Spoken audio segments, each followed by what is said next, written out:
Conservative activist Charlie Kirk was shot and killed Wednesday at a Utah college event. Kirk was speaking at Utah Valley University when a single shot rang out from a rooftop. The 31-year-old founded the youth organization Turning Point USA and was a close ally of President Trump. Utah's governor called it a political assassination. Charlie believed in the power of free speech and debate to shape ideas and to persuade people. Historically, our university campuses in this nation and here in the state of Utah have been the place where truth and ideas are formulated and debated. And that's what he does. He comes on college campuses and he debates. That is foundational to the formation of our country, to our most basic constitutional rights. And when someone takes the life of a person because of their ideas or their ideals, then that very constitutional foundation is threatened.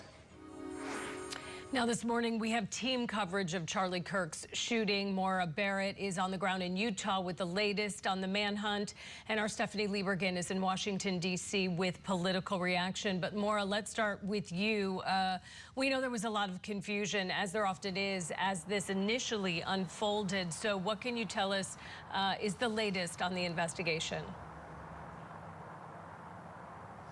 Well, Holly, police say that this is still an active, ongoing investigation and manhunt as they continue to look for the suspect. A lot of that confusion at the initial updates yesterday were around persons of interest that police did bring in for interrogation, but then were later released. The Utah Department of Public Safety confirmed that one of those people were charged with obstruction while the other came in for interrogation, but both were released. And so that is the unsettling factor, in the sense that the suspect is still out in the community potentially, or looking at the landscape that there is here in Utah, how easily it would for someone to go into a more rural setting. And so police are asking the public for any photos, videos from the event, anything that can help them identify the shooter. We do know, I want to give you some perspective as I'm on campus now. If you take a look at a map of how the layout is, we know that the shooting occurred at the event at this outdoor amphitheater on campus, and investigators detailed that they believe that the shot that rang out came from an elevated surface about 200 yards away, so potentially a roof was speculated.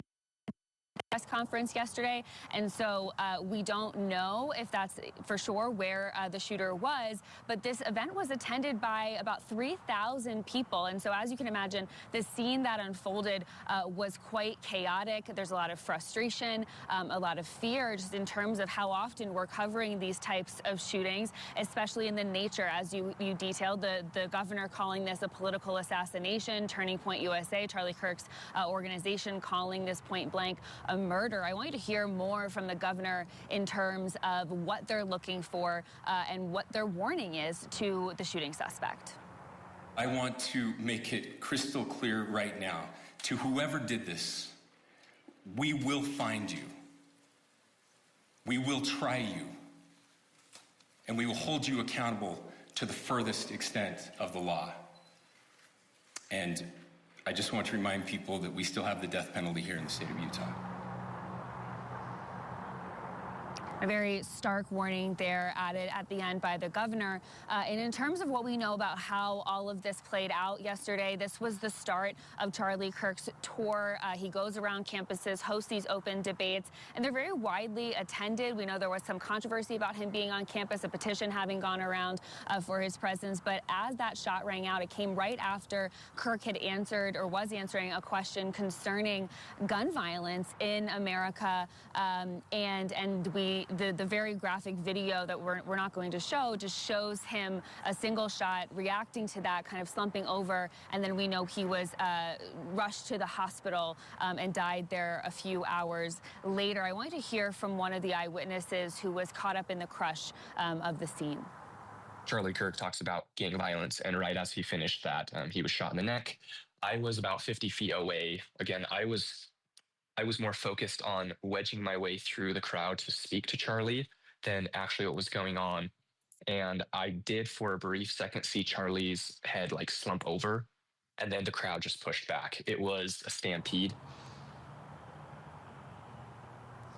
And you have to acknowledge that in a setting like this, when you hear a gunshot in the nature of the world that we live in, thousands upon thousands of people starting to run, thinking that this could evolve into a mass shooting that we've seen too many times before, on top of the fact that Charlie Kirk is a very public figure and a very beloved figure across a bulk of America. And so there was a lot of confusion, a lot of that chaos, and a lot of that fear that we repeatedly see on campuses across the country when these types of incidents unfold. But as we know right now, there was just that one single shot, Holly. And Maura, as you mentioned, we know he was on campus to kick off his latest tour, what he was calling the American Comeback Tour. So what do we know about his political influence on young people and how people there are feeling and sort of processing all of this morning? Well, as I mentioned, it's definitely feeling a little on edge, a little unsettling in the sense that the suspect is still at large. And so that's something that we're hoping to hear an update from in terms of police, hopefully at some point this morning. But in terms of Charlie Kirk's influence, whether you see him as polarizing or you agree with his politics or not, there is no doubt that he was extremely influential when it comes to the younger voter population on the conservative side of the aisle. I mean, when I was covering the 2024 election, traveling the country, going to college campuses, every single Gen Z young man who told me that they were voting for President Trump said it was because Charlie Kirk, because Turning Point USA got them interested and involved and organized in conservative politics. And that's telling in itself, especially as we see, the struggle that campaigns look for in terms of youth engagement. Kirk was known for openly speaking his mind. He had very strong opinions on vaccines, his faith, the right to life, as well as sometimes divisive opinions about climate change and gender identity. There's a comment that is heavily circulating now where he said, quote, might be worth it to have a few gun deaths each year to protect the Second Amendment. And so obviously there's a lot of conversation and a lot of opinions circulating right now. However, because at the core of his purpose was free speech, public debate, and political free expression, there's stark agreement from both sides of the aisle that this shooting, this gun violence, this death is disgusting and reprehensible, as we've seen from several lawmakers. Kirk was a young father and a husband to two young children, and so as I said, we are waiting to hear any further updates from police this morning, Holly. All right, Maura Barrett live for us from Utah. We'll have continuing coverage right here on Scripps News all day long, and we will check back with you as the day progresses, Maura. All right, now let's turn to Washington, where our Scripps News Washington correspondent Stephanie Liebergen joins us from Capitol Hill this morning with reaction from lawmakers. And Steph, we heard from President Trump last night about Charlie Kirk's murder. We know he and the president were very close. What else are we hearing from the nation's capital? Hey, Holly, good morning. Well, there was bipartisan condemnation of this shooting and, of course, bipartisan thoughts and prayers for Kirk's family and all of his loved ones. Flags in Washington, D.C. at federal buildings flying at half staff today under order from President Trump. That will continue through Sunday. But I want to play a little bit of the video that President Trump posted talking about Kirk and his legacy that he's leaving behind. This is a dark moment for America. Charlie Kirk traveled the nation, joyfully engaging with everyone interested in good faith debate.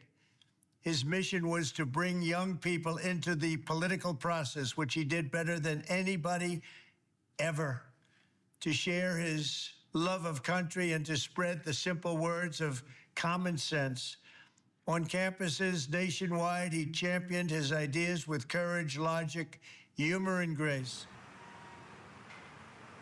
The Vice President, J.D. Vance, also had a very close relationship with Kirk. He posted a lengthy post on X in the wake of the Kirk's murder in Utah. And the Vice President and his wife, the Second Lady, are actually going to Salt Lake City today instead of their previously planned 9/11 anniversary events. Holly. All right, Scripps News Washington correspondent Stephanie Liebergen live for us. Thanks, Steph. We'll check back in with you as well.